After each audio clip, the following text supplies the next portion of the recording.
Hey guys, dito po sa video na to, ituturo ko sa inyo paano nyo ma-validate ang inyong pixel if it's working on your website. All you have to do is go to Google and then type Facebook Pixel Helper. This is working on Google Chrome because it's a Google Chrome plugin, okay? This is working well with Google Chrome. So you have to download Google Chrome just in case.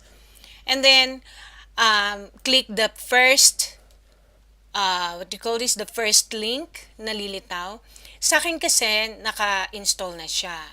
When it's installed, it's gonna be on the top right of your browser, and it's gonna be shown on a gray color because it's not yet you are not checking anything yet at the moment.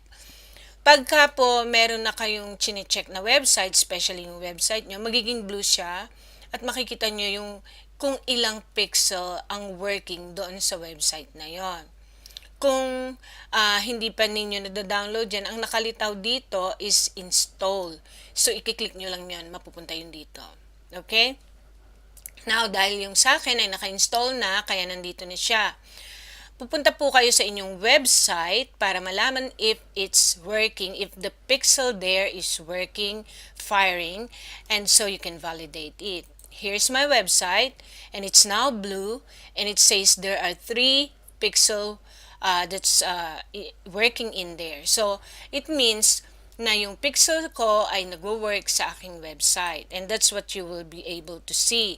Now, after that, malalaman mo na-validate mo na yung pixel mo is working, it will start collecting datas para later on, pwede mo silang magamit as a custom audience and then retarget them.